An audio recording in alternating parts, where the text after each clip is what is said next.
Hey, hi, hello, welcome back to my channel. Today I'm bringing you a vlog, and I can say this vlog gave interesting results because I am reading as I film this intro. The theme of this vlog is reading books that are recommended by the previous author. Let me explain. The first book I will be reading in this vlog is Invisible Girl by Lisa Jewell. Now, I will then move on to The Turn of the Key by Ruth Ware. You might think, what do these books have in common? And I will tell you. Lisa Jewell says that this book was compelling. So, Lisa Jewell gave her stamp of approval on The Turn of the Key by Ruth Ware, which then leads me to Ruth Ware giving her stamp of approval on Lock Every Door by Riley Sager. Where is it? It says, Move over Rosemary's Baby. Urban Paranoia has a deliciously gothic new address by Ruth Ware. Am I pointing to the right bit? Yes, here we go. Hope you can see this. So, Ruth Ware gave her stamp of approval to Lock Every Door by Riley Sager. So, then Riley Sager gave his stamp of approval to Jar of Hearts by Jennifer Hillifer, I believe the name is. There will be a picture on screen. I don't own this physically. I am going to buy this on Kindle because it's only £2, and Riley Sager gave his stamp of approval to Jar of Hearts. So you might be thinking, what's the reason for this vlog? What is the potential outcome that this could bring? And I'll tell you, the potential outcome I am wondering is, if I read Invisible Girl, for example, right? And I then read The Turn of the Key. Does this author know what I like in books enough to recommend a book that has those things? Does this author recommend an author that I'm going to give the same rating to? Is there a potential that reading books based off of an author's stamp of approval that I could find a 5-star? Because if I like aspects of this book and Lisa Jewell writes this, then she could potentially tell what I like in books. So then it begs to reason that this could have potentially more of what I like or less of what I like, depending on what aspects Lisa Jewell has called compelling. So then, does Ruth Ware then have the potential to see what I like? And so on and so forth. So I'm putting my trust in the hands of thriller authors to help me find a thriller book that I love. I hope this makes sense. It does in my head, and it's a fun way to get through some of the thrillers I own and to try and find a thriller that I really enjoy. So if you're interested in my thoughts on any of these books, stick around because I'm going to tell you. I have had a day. Everything went wrong today. Everything. And do you know when you have those days where you can just see the train wreck that's happening in front of you and you just freeze? That was me today. I don't even know what to say. So today has been really dour, and I thought the only way that I can really turn this night around is if I read something.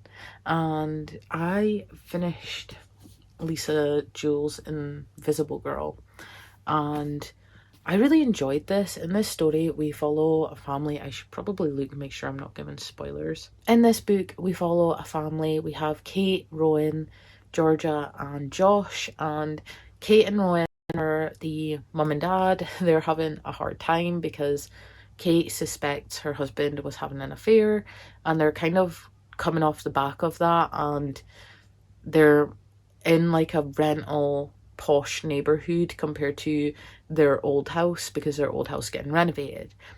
Now things have been going bad in this neighborhood, like even though it's quite a well-to-do neighborhood, people have been getting sexually attacked, and it's so prevalent in the story.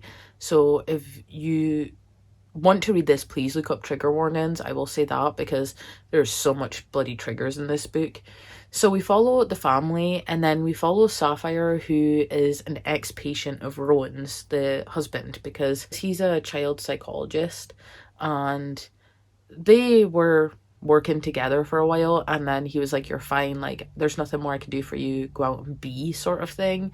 But Sapphire is struggling mentally, and she spends a lot of her time outside, and then she starts watching Rowan and his family. And then we have the last person that we follow, who is Owen Pick. Now, he is not the best character to read from, because he is a professor at a college, and he gets accused of sexual misconduct with the students, or harassment. I can't remember what word was used, but he then goes in like this downward spiral where he goes on the internet and like finds people who have like-minded opinions as him, and all of these opinions are rooted in like hate of women because of rejection, and it's so gross to read about. But I feel like that's what made it well done, was because it was physically revolting to read about some of these things. But that's the point of the book, is it's to make you uncomfortable.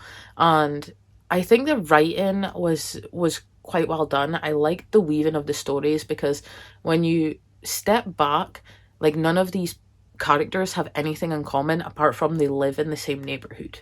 But when you start looking deeper into their comings and goings and their little connections that tie all the story together, it was well done. It was well weaved. I will say the book felt a little long for me, because I just felt like there was filler in it that didn't really need to be in it to get to the point that it was trying to make. And the ending was really anticlimactic, because there was like nothing to really shock value. And I don't need like a shocking twist or a big like grandiose ending, but I feel like I wanted a bit more. And like there is like kind of like a redemption arc that tries to happen at the end of this, and I'm just like, put that shit in the bin, because that's not happening. So overall, I gave this a 3.5 stars. It was better than middle of the road because of the way the story was weaved, and because of the feeling that it evoked as reading it. And it's definitely an author I will try again and see if I like. But I'm interested to see how this experiment comes across, because I gave this a 3.5 star, and I'm going to read next a book recommended by Lisa Jewell, and the book I'm going to read next is The Turn of the Key by Ruth Ware, because Lisa Jewell says that it was compelling. So I feel like I've had ups and downs with Ruth Ware. I've never given Ruth Ware more than a 4 stars, and the 4 stars was really recent, because the only Ruth Ware I've given 4 stars was The It Girl, because that was really well done. I really enjoyed that. But every book before that has been 3 or a 3.5. So I'm wondering, does a 3.5 star author recommend an author of the same star potential, or does this author, the things that this author done well in this book, do they have the potential to see something in another book that I would like? Because there was parts I liked of this, and if Lisa Jewell writes like this and likes reading what she writes, then it begs to reason that I could potentially find an author that likes my kind of thing. I hope this makes sense. So I will be reading The Turn of a Key by Ruth Ware, because Lisa Jewell says that it was very compelling. In this, we follow Rowan, who comes across the advert. It seems too good to be true, a live-in nanny position with an extremely generous salary. What she doesn't know is that she's stepping into a nightmare, one that will end with a child dead and her in a cell waiting for trial for murder. Okay. She knows she's made a mistake, but she's not guilty, at least not of murder, which means someone else is. So we have this one. This is what I'm going to read, and hopefully I will enjoy it just as much, or if not more, than this. We shall see if Lisa Jewell is got the taste. I probably should have updated earlier, but I wasn't feeling up to it. So now I come to you having finished The Turn of the Key by Ruth Ware, and I'm going to give this a 3.5 star, which means that I read Invisible Girl, I gave it a 3.5 star. Lisa Jewell told me to read Turn of the Key by Ruth Ware, and I gave it the same rating as each other. Interesting, very interesting. So, The Turn of the Key. I really enjoyed this. I enjoyed the setting of this book, because this book takes place in like the Scottish Highlands sort of thing. It's very rural and remote area. I enjoyed the setting so much, and there's this old Victorian house that was stripped to its bones, then rebuilt, and it's part Victorian, part smart house, which is two very different things wrapped up in one. And you follow Rowan, who goes to nanny for this family in this house. And I can tell you that I read some of this book in the dark, and I got kind of creeped out. Now, I watch horror, I read horror, I love horror things, I love being creeped out. I did not expect to be creeped out by a Ruth Ware book, which was a nice surprise, to be honest. And the atmosphere and the creepiness that she builds surrounding this house and these children really comes through in the narrative, which is the most enjoyable part of the story, I think. You might think, if I loved the setting and the characters and the creepy vibe so much, why I rated it so low. And it's because the ending really let me down in this book. I felt like it was unfinished, and I feel like I kind of like something wrapped up. I don't need full closure or full circle, but I need more than this book gave me. It felt unfinished in the worst possible way. And I flipped to the last page and I read it, and I just kind of thought, well, what happened?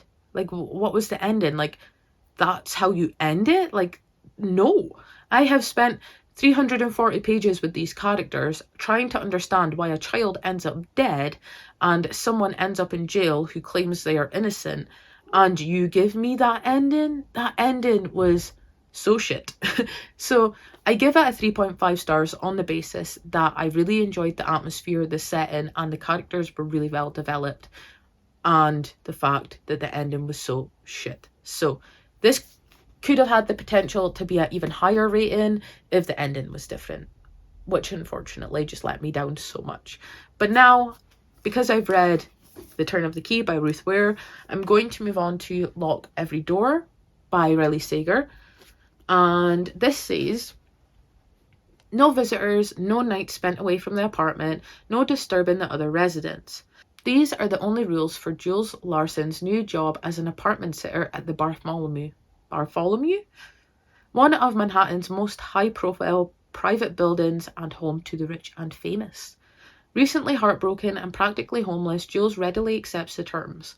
When a neighbour confides the Bartholomew's dark history, Jules brushes it off as harmless ghost story. But the next day, her new friend has vanished, and then Jules discovers that her friend is not the first resident to go missing. Interesting. So I've read a few Riley Sagers. Survive the Night I gave 3 stars. I did give The House Across the Lake a 4.5 or a 4, I can't remember. I think it was a 4.5. I really enjoyed that one. I know a lot of people have mixed opinions on it, but it was right up my street. I really enjoyed it. It took me by surprise. I also really enjoyed Home Before Dark. I think I gave that a 4.5 as well. So Home Before Dark and The House Across the Lake have both been hits for me, and they've both leaned into like a paranormal aspect. So this sounds like it could lean into that, and if it does, it might be a win. I don't know how I feel about Riley Sager's thriller, just thriller, straight up thriller, because from what I've gathered, Survive the Night was a straight up thriller, and I didn't like it as much as the 2 other thrillers I read that edged into a little bit of something other than thriller. So I think that it'll be interesting not only to see if Ruth Ware can recommend a book better or the same rating as her own. I think it will be interesting to see if I enjoy a Riley Sager that's not got like a supernatural element to it, which I don't know if this does or not. So I am going to go find out, and then I will come back and tell you my thoughts. I finished Lock Every Door by Riley Sager, and I really enjoyed this. I gave this 4 stars, which I'm really excited about. I feel like I like Riley Sager. Like, everything I've read from him, I have given above a 3 stars, and the last Home Before Dark and The House Across the Lake I gave a 4 stars, and now I'm giving this one a 4 stars. And I find that really interesting. So in this book, we follow Jules, who is down on her luck. She's just found out her boyfriend's cheating, so she is now living on her best friend's couch. And she sees this ad that is for an apartment sitter, and she thinks it's too good to be true. She then goes, and it's at the Bartholomew, which is an apartment building that's been standing for like over 100 years. And there's a lot of folklore and myths and ghost stories surrounding this building, and it's very interesting because it's like it instantly takes a sinister vibe. And like, she's an apartment sitter, so she takes this job because it's 12 grand for 3 months, but the rules are pretty steep. No friends around, you can't spend a time, like a night away from the place, you have to be there. And things start being like really sketchy, and she's like, what's going on? And then one of the other apartment sitters that lives there goes missing. And that's all I'm gonna say. And I think the thing that I can say draws the Turn of the Key and this book together, I know Ruth Ware recommended this, and in her book Turn of the Key, the house was a very prevalent setting and take on to be a character of its own. It was the same with this. The Bartholomew was a character in and of itself, and I found quite a lot of strings between these books. Like, the nannying job sounds too good to be true and is in a like rich setting, and this apartment sitter job, too good to be true, in a rich setting. I really enjoyed the ending of this as well. I think because it leaned into like a supernatural vibe, the ending came as more of a twist than I expected. Riley Sager does this really good thing where he straddles the line between realism and supernatural. Is it supernatural, or is it just something crazy going on? And I like that. I like that you don't know if he's going to go supernatural or if he's going to go realist, because throughout the book you can't tell, because it's just a perfect mesh of two. So I think Ruth Ware recommended me a brilliant book and, well, a great read, a 4-star read. So I am very happy with that. I also think, while reading these thrillers, so I read The Invisible Girl by Lisa Jewell, and I gave it a 3.5 star originally. But after reading another 2 thrillers, I actually think I'm going to take my rating down to 3 stars for The Invisible Girl, because comparing Turn of the Key and Lock Every Door to Invisible Girl, these are the 2 better stories. But Turn of the Key wasn't quite a 4-star, so I think Invisible Girl is going to be a 3. Turn of the Key is going to be a 3.5, and Lock Every Door is going to be a 4. And I feel like that makes sense in my brain. I also feel like with every book, I'm getting a better rating, which is an interesting outcome. So I'm now going to move on to a book that Riley Sager recommends. And for this, I'm going to go with Jar of Hearts by Jennifer Hillier. And Riley Sager says this is suspenseful, gritty, and utterly unforgettable. And I have actually started reading this. I'm coming in late to this part of the vlog. So I'm going to read Jar of Hearts because Riley Sager recommended it. This book says that 5 years ago, Gio's first love was revealed as a terrifying serial killer, but he escaped custody and went on the run. Now bodies have started turning up, killed in exactly the same way as before. The message is clear. He's making his way to her, one murder at a time. And this sounds good. I think I've heard good things about Jennifer Hillier, but I've never read anything from her.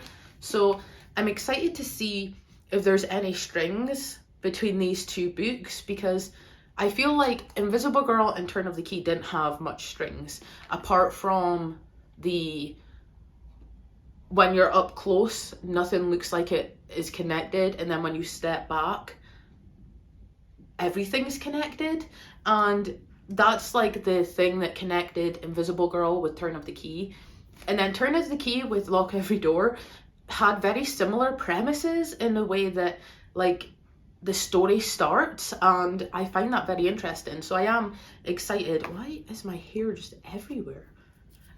I am excited to see what Riley Sager thinks of this book and if I think the same thing. So yeah, I'm really excited to get on with this book, and I will be back once I have some thoughts on it, or once I've finished it, because that seems to be the trend of this vlog.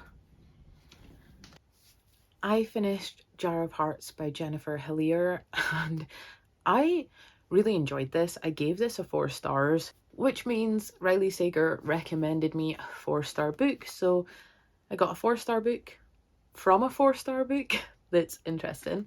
And I enjoyed this, but this was dark. This was way darker than I thought it would be. The synopsis really gives nothing away from this story. Like, the synopsis is so vague that within the first 30 pages of reading this, I was surprised straight off the bat. I love when a thriller can surprise you right out of the gate, and this is what this book done. So I'm gonna tell you what this book's about in the least amount of spoilers I can.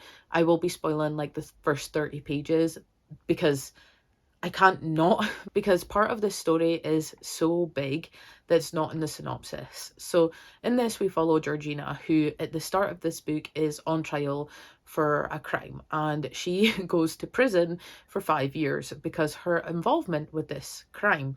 But you don't know if she is innocent or guilty.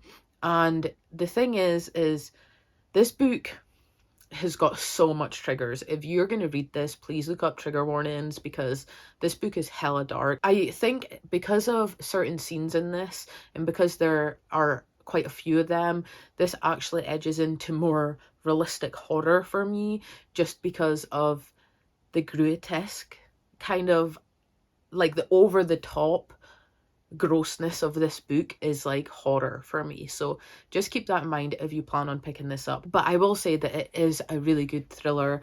Not for everyone, I understand that, but I really enjoyed it. And even though the ending was predictable and there was no shocking twist or action-packed moment for me, it was like the characters' interactions and the way that this story was told. So you have dual timelines. You have Georgina when she's 16 when the crime is committed, and then you have her now when she is like in prison and then out of prison. And then you also get dual points of view, which is Georgina and Kaiser. Kaiser was her high school best friend. He was also the cop that arrested her for this crime. And so you get like a mix of 2 different point of views, 2 different timelines, and it makes the story interesting, because even though you kind of know what happens and it's quite predictable towards the middle part of the book, you still want to read in order to find out like why this was happening. This could have been a 5 stars, but I just feel like it lacked something, which would be a better reason as to why this chain of events happened. I also think that one of the main plot points wasn't explored enough. I get that it was meant to be like a switch and bait situation, but I feel like instead of being switch and bait done good, it was actually just fodder. Like, it just, one point of the story just didn't matter in the present time, because it was trying to trick you into thinking one thing, and then surprise, it's not that thing. But from this part how much, well, actually I've tabbed it, from like this part how much of the storyline that you've been reading is actually just doesn't matter in a sense. So yeah, this could have been a 5 star, but it was missing quite a few things that I think would have made it that 5 star. It was fast paced, enjoyable, even though it was gross and really hard to read at times.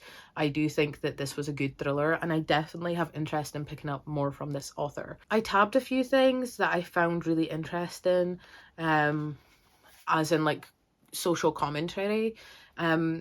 This part is about healthy relationships and abuse, and how you kind of teach someone what a healthy relationship is. It says, the problem was that none of those public service announcements addressed any of the real issues behind abusive relationships.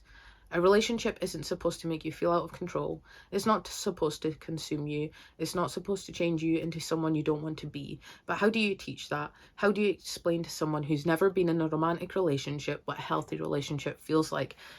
I feel like this is so important to the story because an abusive relationship is at the center. It's also a relationship where the power dynamic is way off, and it's a relationship that should have never happened in the first place.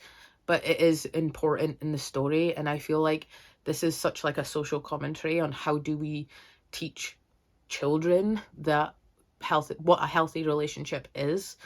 So yeah, I really enjoyed this story. I'm definitely interested to read more from this author. So I'm giving Jar of Hearts 4 stars. So that means that I read and rated Invisible Girl by Lisa Jewell. I originally rated it a 3.5, but I then lowered it to a 3 just because this didn't stand up to any of the other thrillers that I read, and it made me realize that this wasn't as well written as the other thrillers I read in this video. So I think it was middle of the road. I definitely want to check out more Lisa Jewell just because I feel like she's an author that gets a lot of hype, and I would like to enjoy at least one of her books. So 3 stars. I then read The Turn of the Key by Ruth Ware because Lisa Jewell said it was compelling, and I gave this a 3.5 stars. I have read a lot of Ruth Ware. I think I only have like 3 of her backlist books to get to. Apart from that, I've read all the others, and this was a really good one. I gave it a 3.5 star. It wasn't as good as the recent Ruth Ware I read, which was The It Girl, but I did have a fairly good time with this. And then Ruth Ware recommended to me Lock Every Door by Riley Sager, and I gave this 4 stars. I really enjoyed this. I have liked and enjoyed the majority of the Riley Sager that I've read. Everything's been above a 3 stars. And I definitely want to continue with his work because I think there's something that I just like in his writing. And I think it's the straddling the line between supernatural and realism, and you don't know where the story is going to go. So I got a 4-star book because of a Ruth Ware recommendation, which then leads me on to Jar of Hearts by Jennifer Hillier, and I got this recommended by Riley Sager, and I gave this a 4 stars. So out of the 4 books that I read, I ended up giving 2 of them a 4 stars, which was these 2 here.